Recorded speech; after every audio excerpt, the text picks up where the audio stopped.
하나님의 말씀은 시편 32편 1절에서 11절까지 있는 말씀입니다. 구약 성경 823쪽에 있는 시편 32편 1절에서 11절까지 있는 말씀을 드라마 바이블로 봉독하겠습니다.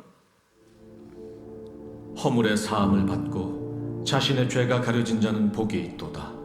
마음에 간사함이 없고 여호와께 정죄를 당하지 아니하는 자는 복이 있도다. 내가 입을 열지 아니할 때 종일 신음함으로 내 뼈가 쇠하였도다. 주의 손이 쥐하로 나를 누르시오니 내 진액이 빠져서 여름 가뭄에 마름같이 되었나이다. 내가 이르기를 내 허물을 여호와께 자복하리라 하고 주께 내 죄를 아뢰고 내 죄악을 숨기지 아니하였더니 곧 주께서 내 죄악을 사하셨나이다. 이로 말미암아 모든 경건한 자는 주를 만날 기회를 얻어서 주께 기도할지라. 진실로 홍수가 범람할지라도 그에게 미치지 못하리이다. 주는 나의 은신처이오니 환난에서 나를 보호하시고 구원의 노래로 나를 두르시리이다. 내가 내 갈 길을 가르쳐 보이고 너를 주목하여 굳게 하리로다. 너희는 무지한 말이나 노새같이 되지 말지어다. 그것들은 제갈과 굴레로 단속하지 아니하면 너희에게 가까이 가지 아니하리로다. 악인에게는 많은 슬픔이 있으나 여호와를 신뢰하는 자에게는 인자하심이 두루리로다.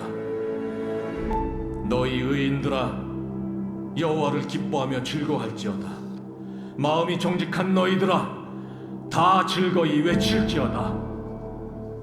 아멘. 오늘 본문에 있는 말씀 시편 32편에 있는 말씀을 통해서 하나님의 말씀을 우리가 잘 경청하고 또 그 말씀대로 우리가 품고 기도하는 시간 될 수 있기를 간절히 소망합니다. 시편 32편은 참회 시입니다. 하나님께 죄를 고백하고 그리고 그 죄를 용서해 주시고 사유해 주시는 하나님의 은혜에 대해서 기록하고 있습니다. 그래서 시편 32편을 참회 시 또는 우리의 죄를 용서해 주신 또 우리에게 은혜를 베푸신 하나님께 감사하는 감사시로도 우리가 말할 수 있습니다. 오늘 1절부터 말씀을 한번 우리가 살펴보겠습니다. 우리 1절과 2절에 있는 말씀을 다시 한번 읽겠습니다. 시작. 허물의 사함을 받고 자신의 죄가 가려진 자는 복이 있도다. 마음에 간사함이 없고 여호와께 정죄를 당하지 아니하는 자는 복이 있도다. 아멘. 여기 1절 2절에 보니까 복이 있도다. 하반절에 2절에도 복이 있도다 그랬습니다. 여러분, 우리는 1절과 2절을 시작하면서 하나님께서 우리의 죄를 용서해 주심에 대해 우리는 무엇이라고 선언해야 됩니까? 우리는 복이 있는 사람입니다. 한번 따라 하실까요? 우리는 복이 있는 사람입니다. 건강 때문에, 재물 때문에, 성공 때문에 행복해서 복이 있는 것이 아니라 오늘 시편 32편에서는 우리의 허물과 우리의 죄가 가려졌기 때문에 우리가 그 하나님께로부터 은혜를 입어서 죄를 용서받았기 때문에 우리는 복이 있도다라고 선언하고 있는 거예요. 그래서 여러분, 매일의 삶 가운데 여러분 선언하셔야 됩니다. 나는 하나님 안에서 복 있는 자다. 나는 예수 그리스도 안에서 복 있는 자다. 나는 성령님 안에서 복이 있는 자다라고 이야기해야 되는 거예요. 다윗은 죄를 용서받은 자의 복이 있음을 강조합니다. 허물과 죄로 죽어야 된 우리 인생, 하나님께 범접할 수도 없고 하나님 앞에 나아갈 수도 없었고 하나님을 찾을 수도 없었던 우리 인생에 어떤 은혜가 임했습니까? 사함을 받았다라고 얘기해요. 사함을 받았다. 우리의 모든 죄가 올려져서 완전히 깨끗하게 치료되어졌다, 사유되어졌다라고 이야기하는 거예요. 우리의 죄가 완전히 제거됐다. 그래서 그 표현을 사함을 받았다라고 이야기하는 것입니다. 여러분, 그리스도 안에서 가장 경계해야 될 것이 무엇입니까? 죄를 멀리하는 것은 당연한 거죠. 그러나 지은 죄 때문에 죄책감을 가져서는 안 돼요. 그 죄 때문에 하나님과 멀어지고 그 죄 때문에 하나님을 찾지 않고 그 죄 때문에 예배의 자리에 나오지 않는 것은 절대 있어서는 안 될 우리의 모습입니다. 왜냐하면 우리는 이미 사함을 받았기 때문이에요. 그래서 2절에서 이렇게 얘기하지 않습니까? 여호와께 정죄를 당하지 아니하는 자. 여호와께 정죄를 당하지 않는 자는 왜요? 이미 우리는 복 있는 자예요. 죄를 사함 받았기 때문에 정죄를 하나님 하지 않으신다는 거예요. 여러분, 그런 은혜가 여러분 안에 충만히 있으시기를 간절히 소망합니다. 그리고 이제 3절과 4절을 통해서 그럼에도 우리가 죄를 은닉하고 숨겼을 때 받는 고통에 대해서 다윗이 이야기합니다. 우리 3절과 4절을 같이 한번 읽겠습니다. 시작. 내가 입을 열지 아니할 때에 종일 신음함으로 내 뼈가 새어였도다. 주의 손이 주야로 나를 누르시오니 내 진액이 빠져서 여름 가뭄에 마름같이 되었나이다. 여기 셀라는 우리나라 장단 노래팀이 얼씨구 이런 추임새기 때문에 읽지 않았습니다. 3절과 4절을 통해서 이제 죄를 숨겼을 때의 고통에 대해서 다윗이 이야기합니다. 내가 입을 열지 아니할 때에 종일 신음해서 내 뼈가 쇠하였다라고 그는 3절에서 이야기해요. 그 죄악을 내가 숨겼을 때, 내가 하나님께 토로하지 않았을 때, 내가 하나님께 회개하지 않았을 때 내 안에서 일어나고 있는 현상, 심리적으로 육체적으로 고통받는 그것을 다윗은 이야기합니다. 죄를 숨기면 우리 영혼과 육체의 모든 고통을 받으며 하나님의 징계를 피할 수 없다라고 다윗은 이야기해요. 1절 2절에서는 복 있는 자다, 우리는 허물과 죄로부터 사함을 받았다라고 선언하면서 이제 죄를 고백하지 않고 죄를 회개하지 않는 자가 받는 그 고통에 대해서, 그 징계에 대해서 다윗이 이야기합니다. 4절에서도 이렇게 얘기하죠. 주의 손이 주야로 나를 무겁게 하심으로. 죄를 숨기는 동안 하나님이 나를 짓누른 것 같은 그런 모습으로 고백합니다. 그리고 나의 진액에 빠져서 여름 가뭄에 마름같이 되었다. 내 영혼이 완전히 소진되었다는 거예요. 번아웃 됐다고 이야기하죠, 여러분. 여러분, 보통 우리가 왜 영적으로 슬럼프를 겪습니까? 우리가 언제 여러분 무너집니까? 그 하나님과 우리의 관계가 회복되지 않을 때. 분명히 하나님은 사하심을 주셨는데, 하나님은 죄 용서를 선언하셨는데, 예수 그리스도를 통해 하나님은 우리를 언제든지 초대하고 계시는데 우리가 가지 않는 거예요. 인정하지 않는 거예요. 하나님께로 향하지 않는 거예요. 그때 나에게 찾아오는 그 현실이 무엇입니까? 내 진액이 다 쇠해지는 거예요. 아무리 물을 마셔도 갈증이 나는 거예요. 아무리 내 힘으로 살아도 안 되는 거예요.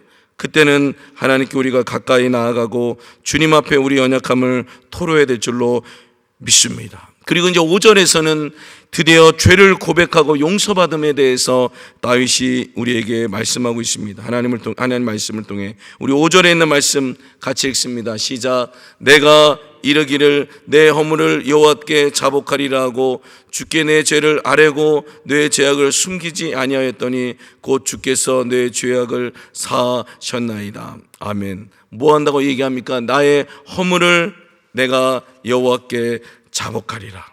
내 허물을 여호와께 자복하리라. 그리고 나의 죄악을 하나도 숨기지 아니하겠다. 여러분, 건강한 공동체, 건강한 가정이 어떤 가정과 교회입니까? 우리 연약감을 같이 나눌 수 있는 거예요. 그것이 가십거리가 되는 것이 아니라 저 사람이 저런 죄를 지었어, 이 사람이 이런 죄를 지었어, 그것이 아니라 우리의 과거는 이미 사함을 받았고 이미 하나님 우리를 정죄하지 않는다 하셨기에 누가 우리를 정죄할 수 있고 누가 우리를 뭐라고 할 수 있습니까? 그렇다고 죄를 지으라는 것이 아니라 그것을 하나님께 용서받았다는 거예요. 내가 하나님께 나의 허물을 고백합니다. 하나님, 자복합니다. 내 죄를 숨기지 않고 가감없이 하나님께 토로합니다. 나는 그러나 이미 용서받았습니다 라고 다윗을 통해 하나님이 우리에게 말씀하고 있어요. 자복하다. 자복하는 게 뭐예요, 여러분? 인정하는 거잖아요. 시인하는 거잖아요. 회개의 첫 단계는요, 죄를 인정하고 시인하는 거예요. 그리고 마지막 단계는 그 죄에서 돌이키는 거죠. 철저하게 죄를 인정하고 내가 무엇을 잘못했는지를 시인하는 것을 지금 말하고 있습니다. 그러면서 이 5절에 있는 말씀을 통해 우리가 깨닫는 것이 무엇입니까? 하나님의 은혜가 있다라는 거예요. 한번 따라 하실까요? 하나님의 은혜가 있다라는 거예요. 여러분, 신앙생활 하면서 우리가 깨달아야 할 것이 무엇입니까? 절대적인 하나님의 은혜예요. 우리가 무슨 자격으로 허물과 죄를 용서받을 수 있습니까? 우리가 무슨 자격으로 우리의 죄를 토로할 때마다 우리가 하나님 앞에 용서받을 수 있습니까? 근데 요한 1서에도 말씀하셨듯이 만일 우리가 우리 죄를 자백하면 그는 미쁘시고 의로우사 우리 죄를 어떻게 하신다고요? 사하신다 그랬어요. 그러면 여러분, 사람을 찾아가는 게 아니에요. 권세자를 찾아가는 게 아니에요. 우리가 찾아갈 분은 하나님인 줄로 믿습니다. 하나님께로 갈 때 은혜가 임하고, 하나님께로 갈 때 죄가 용서받고, 하나님께로 갈 때 우리의 모든 문제가 해결되는 줄로 믿습니다. 이걸 깨닫는 것이 은혜인 줄로 믿습니다.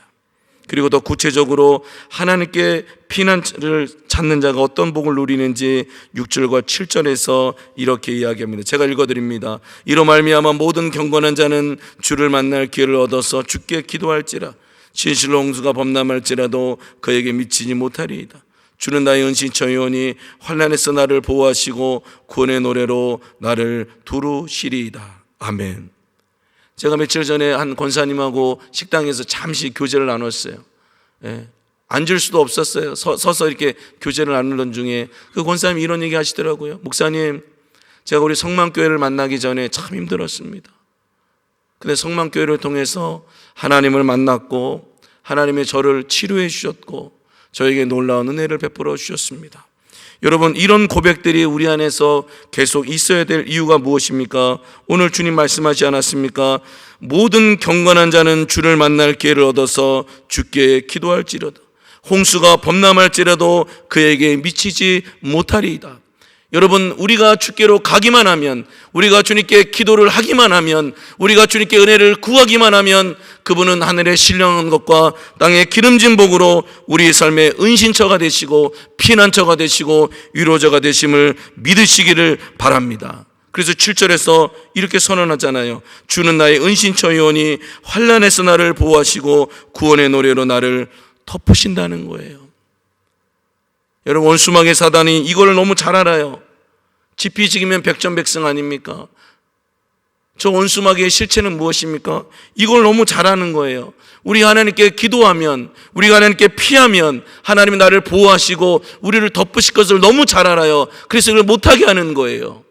시험거리를 주면서, 유혹거리를 주면서 우리를 번잡하게 하고 번뇌하게 하면서 못 가게 하는 거예요. 그럼에도 여러분, 우리는 뚫고 가야 됩니다. 하나님께 점점 기도의 자리로, 점점 하나님을 만나는 자리로 가야 되는 거예요.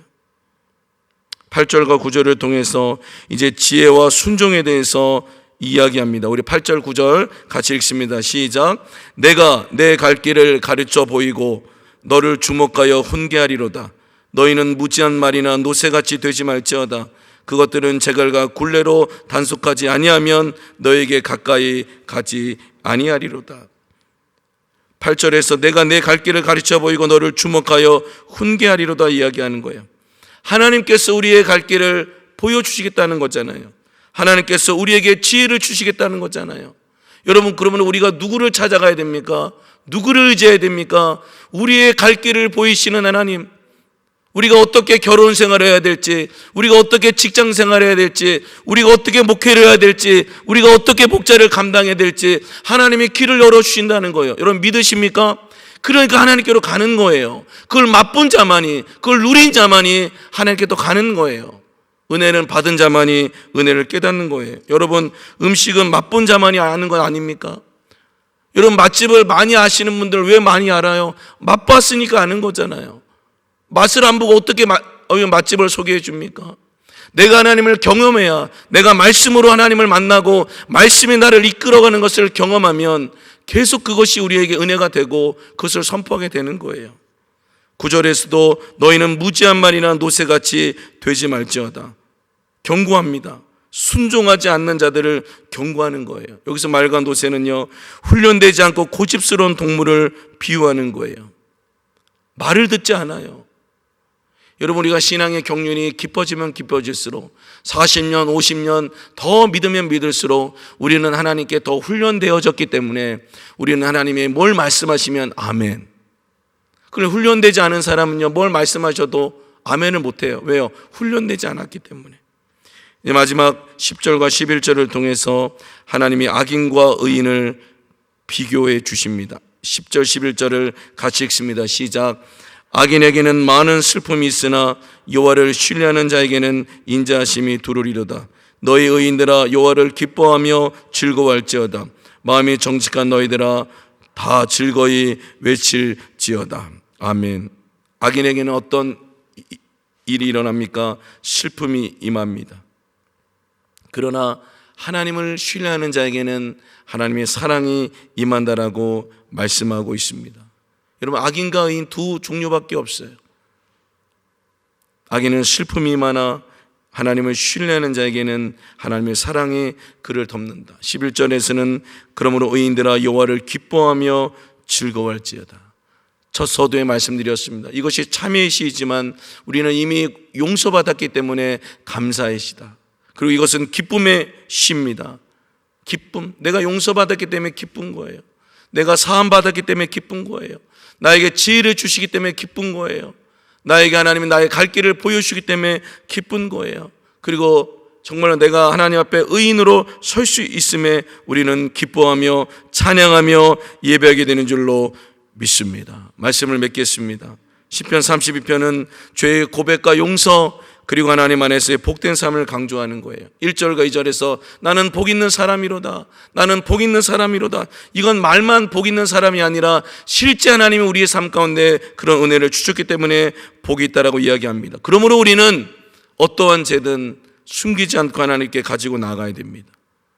그리고 하나님께서 우리를 사유하셨고 용서해 주심을 믿고 우리는 우리의 삶을 거룩으로 회복시켜야 될 줄로 믿습니다. 오늘 하루의 삶에 나는 복 있는 자다. 나는 죄 용서받았고 나는 하나님의 지혜를 입었고 하나님의 나의 안식처가 되시고 피난처가 되심을 선언하시고 선포하시면서 여러분 담대하게 믿음으로 하루를 승리하시는 복된 하루 되시기를 예수님으로 간절히 축복합니다.